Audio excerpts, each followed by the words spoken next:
और कांग्रेस पार्टी ने इसलिए निर्णय किया है कि कृष्णा के सिंचाई के पानी को लेकर जिस प्रकार से भाजपाई छल हुआ है, महादेई का पानी जिस प्रकार से इन सारे जिलों के लोगों को नहीं मिल पाया, हमारे SC ST के जो भाई बहन हैं, साथी हैं, दोस्त हैं, बुजुर्गवार हैं, उनके साथ सो जाती हुई है, उसे लेकर 30 तारीख को बीजापुर में कृष्णा वाटर्स को लेकर एक बहुत बड़ी रैली, 2 तारीख को हुबली धारवाड़ में महादेई के पानी को लेकर इसी प्रकार से एक बहुत बड़ी रैली, और SC ST से जो छल और धोखा हुआ है उसे लेकर चित्रदुर्गा में एक बहुत बड़ी रैली का आयोजन किया गया है।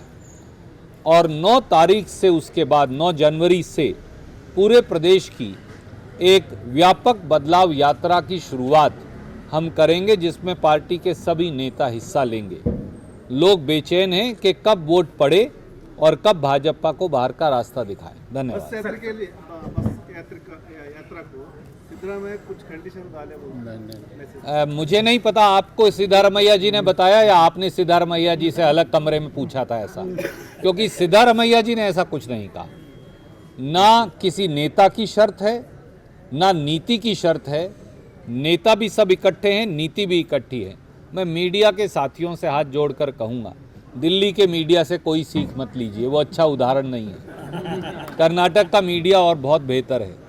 इसलिए किसी संशय में, शक में, किसी जो गॉसिप की गुफ्तगू है उसमें मत पड़िए।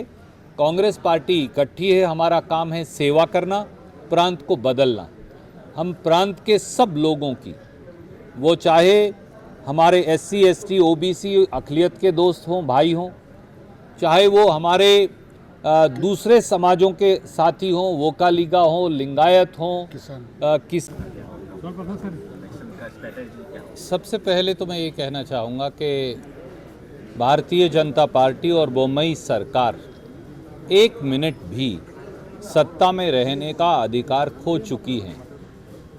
प्रजातांत्रिक तौर से ये भाजपा की सरकार एक नाजायज़ सरकार थी, है और सदा रहेगी। पर जिस प्रकार से भाजपा ने और बोम्मई सरकार ने दोनों हाथों से कर्नाटक को रिश्वत लेकर लूटा है, इसका और कोई उदाहरण पूरे देश में नहीं। देश की सबसे भ्रष्ट सरकार बोम्मई सरकार है। 40% 50% कमीशन में ये सरकार डूबी है। अब तो मठों से भी ये 5% डिस्काउंट देकर 35% कमीशन लेते हैं। कोई काम अब कर्नाटक में 40% कमीशन के बगैर नहीं होता।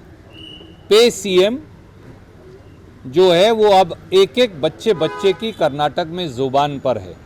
नौजवानों का भविष्य और नौकरियां मंडी में बोली लगाकर बेची जाती हैं। PSI स्कैम जो है उसकी सुई सीधे सीधे गृह मंत्री और मुख्यमंत्री के दरवाजे पर है। 75 साल में पहली बार एक DGP रैंक का अधिकारी जेल में है। अब अगर DGP तक रिश्वत पहुंची है तो ऊपर भी ज़रूर पहुंची होगी, पर इनकी जांच कौन करे? सच्चाई ये है कि बोली लगाकर सब कुछ बेचा जा रहा है और समाज के हर तबके को लड़वाकर, समाज में नफरत और भय का वातावरण फैलाकर ये लोग सत्ता में बने रहना चाहते हैं। इनकी उल्टी गिनती शुरू हो गई है, उनका अंत होने का समय आ गया है। प्रजातांत्रिक तरीके से लोग भाजपा को वोट की चोट से हराएंगे और कांग्रेस पार्टी ने इसलिए निर्णय किया है कि कृष्णा के सिंचाई के पानी के दूसरे समाजों के साथी हों, वोकालिगा हों, लिंगायत हों, किसान हों, राजपूत हों, गरीब हों, नौकरी पेशा हों, हम सब के लिए हैं और हम सब के लिए एक नया एजेंडा लेकर आए हैं। जैसे आपने देखा कि हमने कल्याण कर्नाटका के लिए अपना पूरा 10 पॉइंट मैनिफेस्टो रिलीज़ कर दिया है, ऐसे ही हम क्या इस प्रांत में करेंगे और कैसे प्रांत हिंदुस्तान का सबसे बेहतर प्रांत बन जाएगा, उसका एजेंडा हम तैयार करके खाका आपके माध्यम से प्रदेश के सामने रखेंगे। बहुत धन्यवाद।